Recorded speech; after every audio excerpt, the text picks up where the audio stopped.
Welcome to The Hanley Effect, a podcast by the Hanley Foundation designed to educate, change minds, and save lives.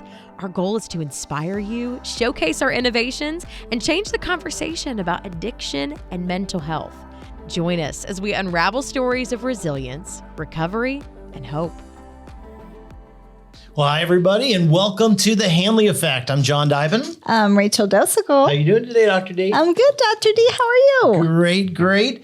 I'm excited today. I am too, so much so that I'm going to leave some of our witty banter, which I know people look forward to. Leave it at the door. I'm going to leave it at the door because we have a really special guest today. We do. We have a community champion with us.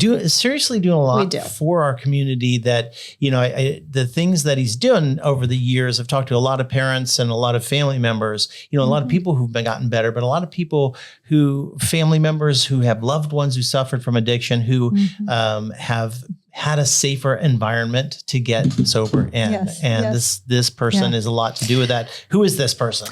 So former state's attorney Dave Aronberg is with us today. And, first of all, Dave, I want to say thanks for coming. You are such a good friend of Hanley.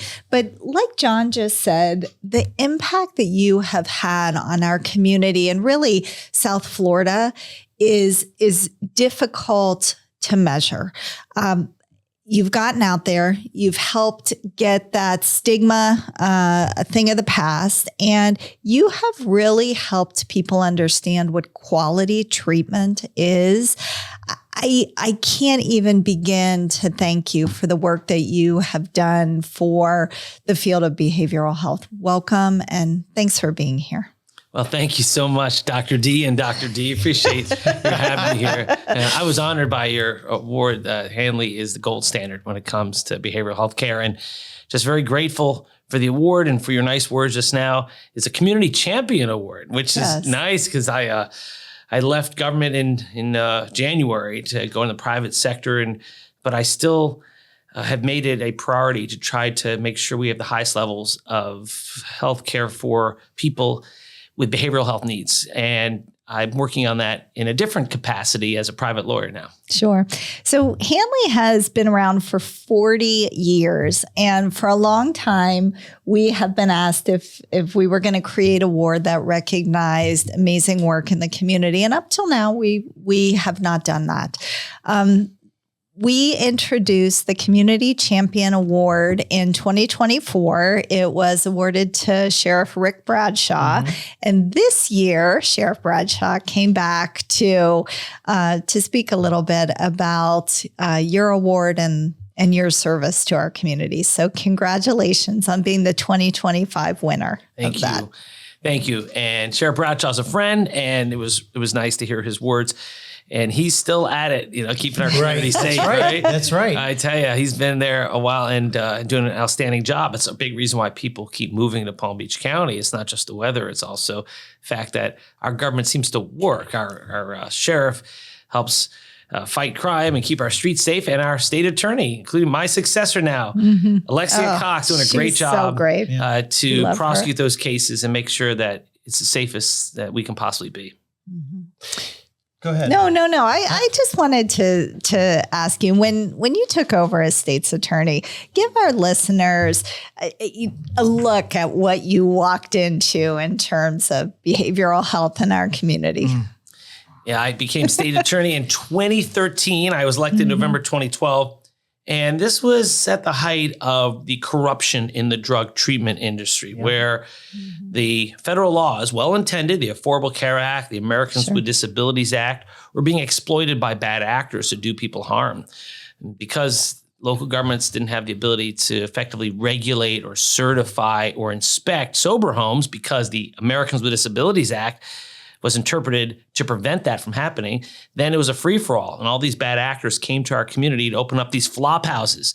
So people would come down to our community trying to get well and instead leave in an ambulance or a body bag. That's right. And then you had the Affordable Care Act, again, providing behavioral health care to millions of Americans who otherwise wouldn't have it. And what happened there? Well, unintended consequences when you have a generous insurance reimbursement system where there is no limitation on the number of times you can go through rehab. There's no limitation on the number of times you can go through drug treatment in a lifetime or a year. And the reimbursement's on a fee-for-service basis, old school fee-for-service, which incentivizes relapse. Now, for the Hanleys of the world, it doesn't matter. I mean, you guys are going to provide the highest levels of care. But for a rogue provider who sees these patients as commodities, as people to exploit for money, well, they are incentivized to keep them in an unending series of relapses where failure is rewarded over sobriety. Yeah. And that was, so, I would have been working. I was in treatment, working in treatment at that time. And anybody, if I would go speak somewhere and they would know you're somebody who works in treatment in Florida, right? Immediately there was a stigma attached to that because there was so much dishonesty. There were people being used, and it was just a known thing. I had somebody come.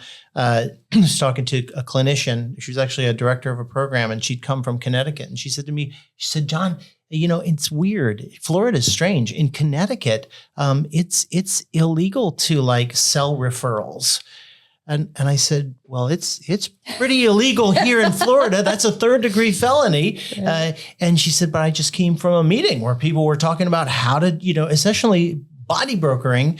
And it was so normal that 15 years ago, 20 years ago, it was so normal and prolific that there was almost a feeling like there's nothing that can be done. It was the accepted way of doing business, Yeah. even though the law made it illegal. Yeah. What happens when a law is not enforced? It's like a tree falling in the forest when no one's around. Does it make a sound?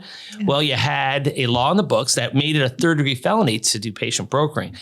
But it wasn't as easy as that. Under the sentencing guidelines, it took many counts of patient brokering to qualify someone for prison time, many counts. So it was lightly enforced because the laws were really weak. Sure. So what we did was we decided to step up the enforcement, but we also needed a change in the laws. So we created a Sober Homes Task Force in 2016, and we got a grant from the legislature. And to the credit of our legislators, we asked for $250,000. They gave us $275,000, and we used it to start our task force. It was so successful, they gave us $300,000 the next year, and then my budget paid for it from then on out. But we had a task force that was the law enforcement side, and indeed, we used tips from the industry and some great detective work to make 121 arrests since October of 2016. And that helped shut down the rogue players in the industry, in the drug treatment industry, helped clean it up. And in addition, when people heard about our task force, everyone wanted to be part of it. Yeah. All the players in the industry, good and bad, wanted to be part of this. So we created a separate task force, a civilian task force. So in addition to the law enforcement side, we had the civilian side, which we used to help create ideas for new laws. How do we fix the problems in the law? And we did, and the legislature passed our laws. And now, as of today, and really it's been true for the last few years, Florida has the strongest laws in the country. We have the best enforcement of our laws in Palm Beach County. And now Palm Beach County's behavioral health care system, our drug treatment providers are the best, most ethical in the country. That's right. And it shows you that government can work if you have the right priorities, the right people in place, and the right resources to do the job. Yeah, well, and someone with a lot of tenacity.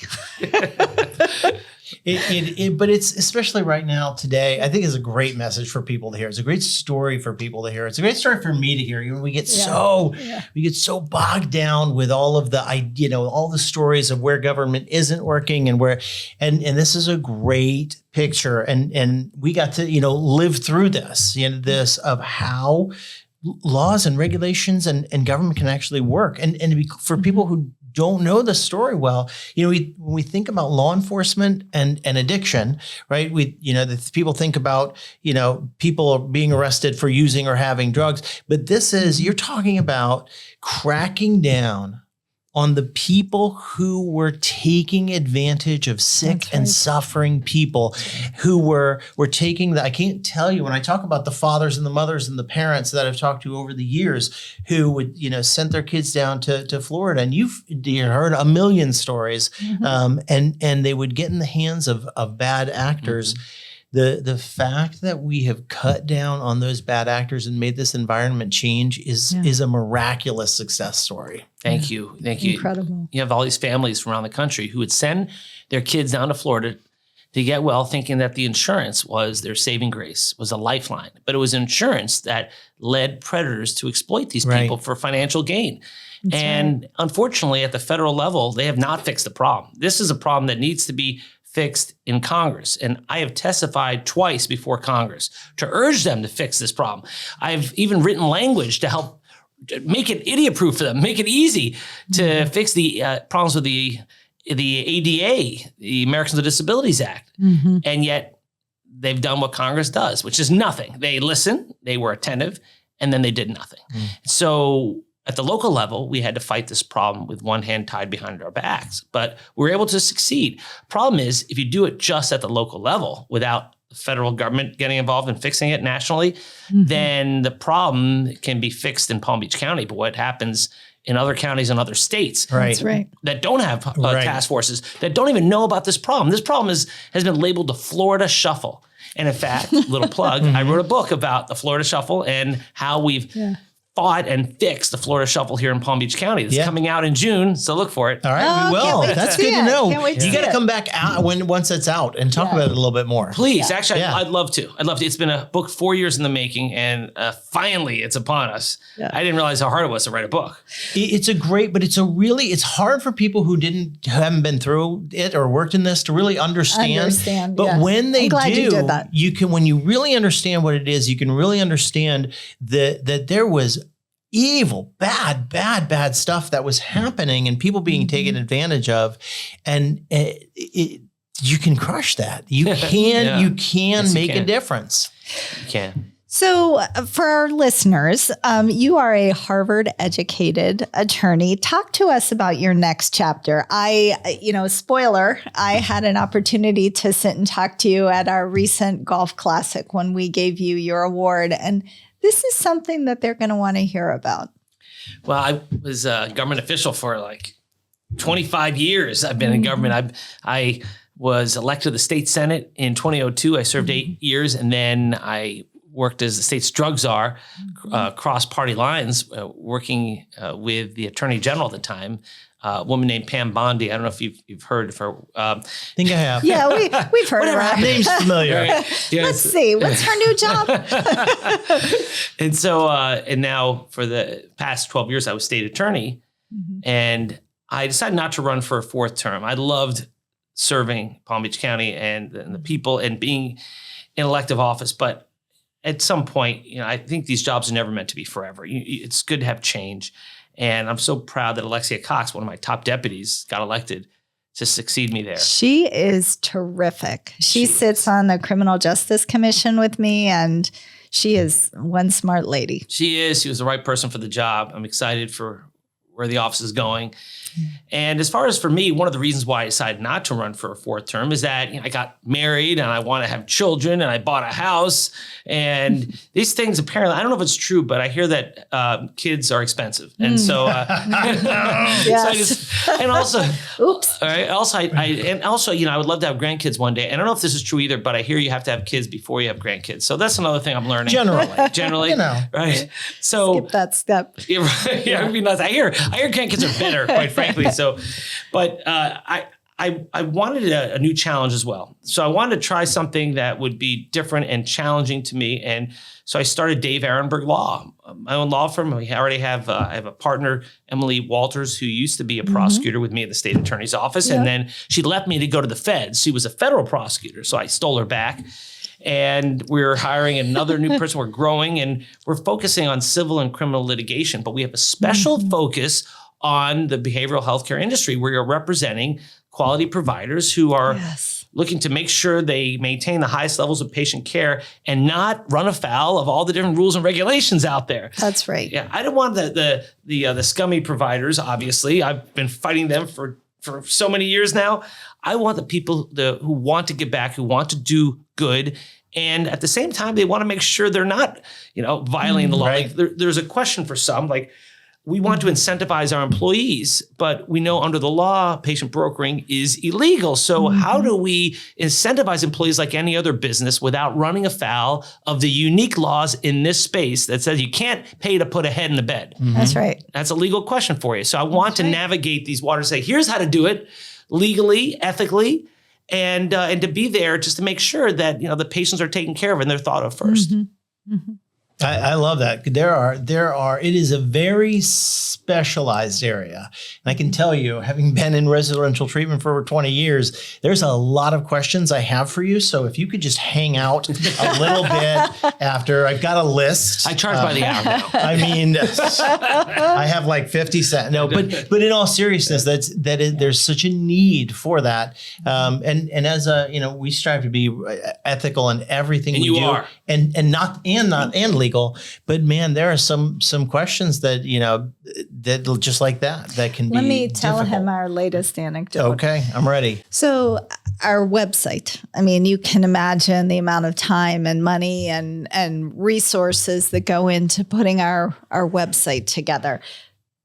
Couple bad actors, not in this state, other states, copied it verbatim, inserted their name and put it up as their own treatment center website.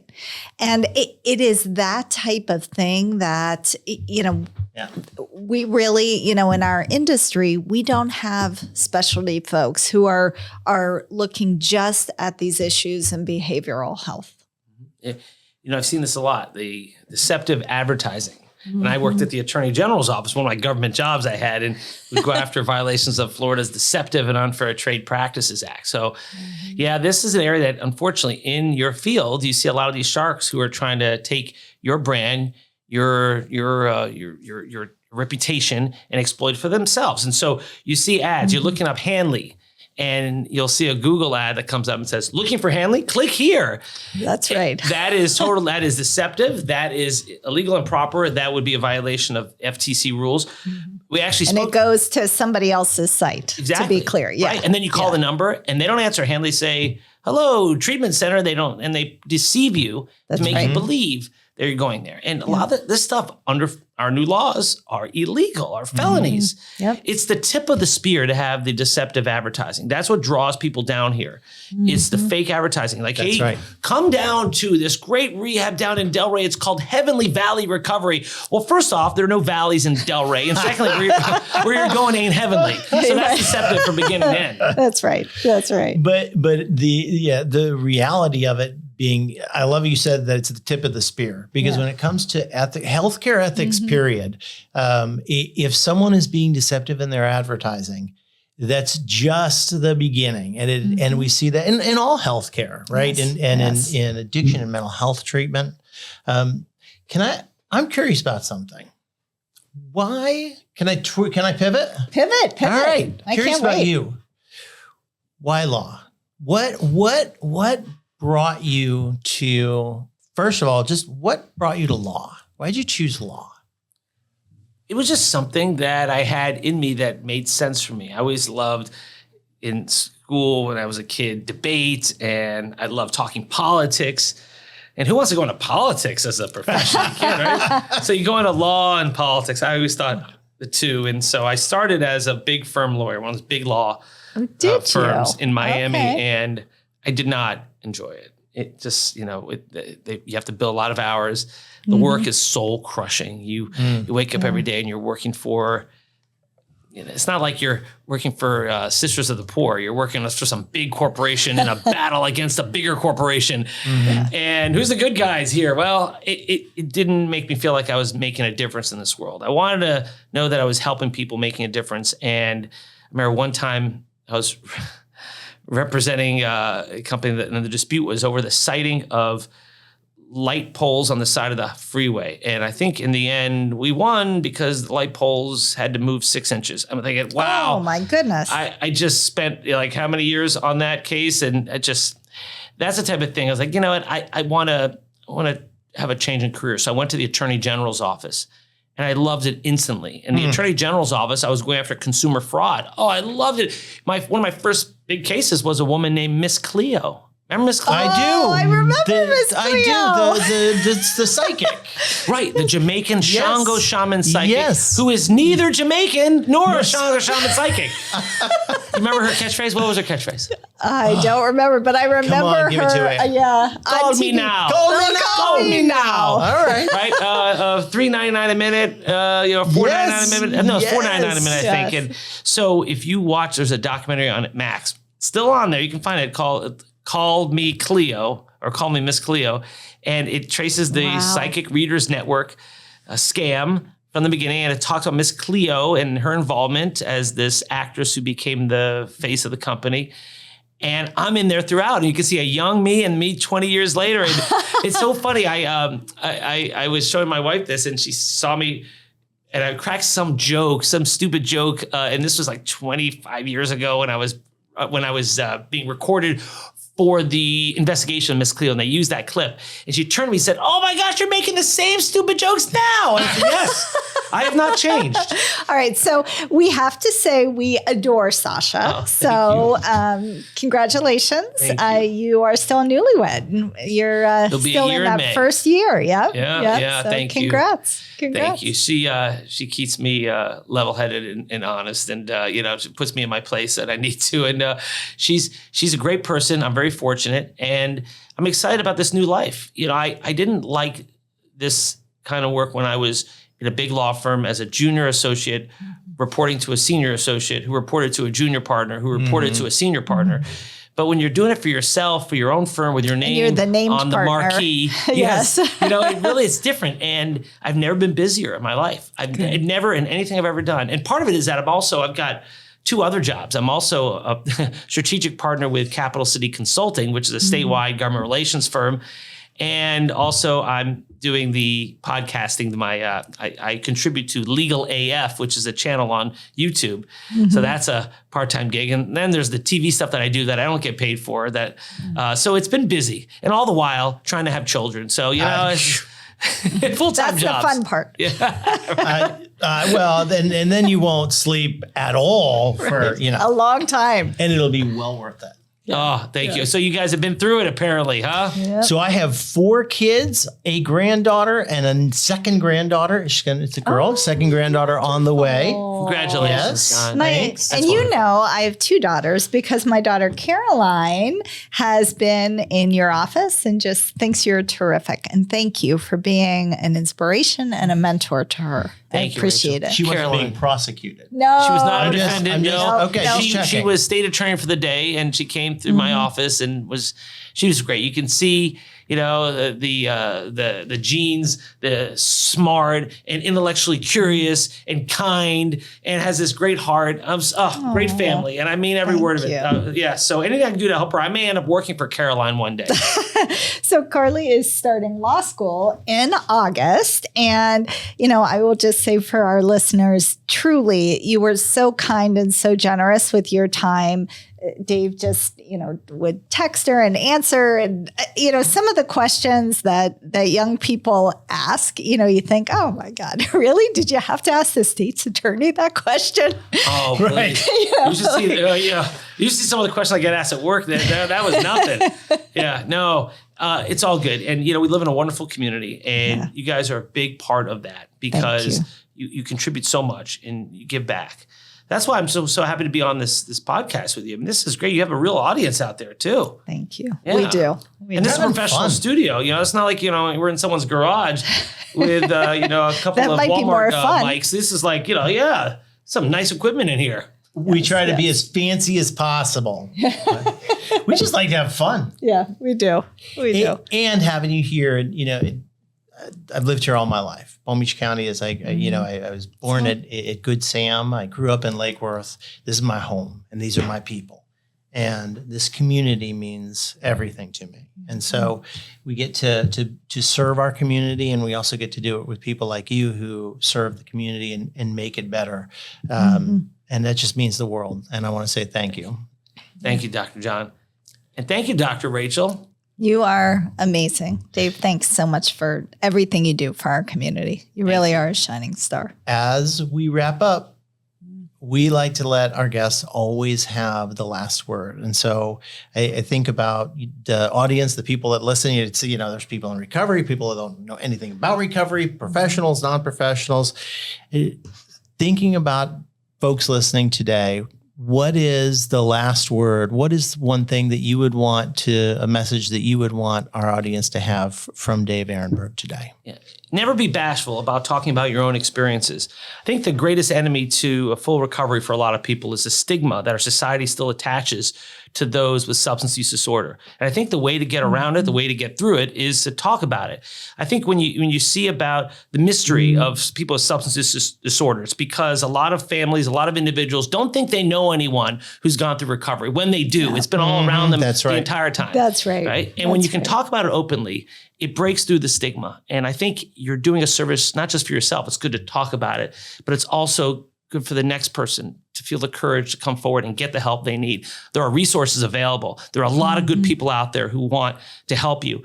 And also there are so many families who have gone through this. So the message is you are not alone. Silence is the enemy. So please speak up and speak out. Beautiful. Thank you. Thanks, Dave. Thank you so much for being here. Appreciate you. Dr. D, thank you as always. Love being with you. It was. We knew it would be. We knew it. And for everybody who's listening or watching, we want to say thanks, and we'll see you next time on The Hanley Effect. Bye, everyone.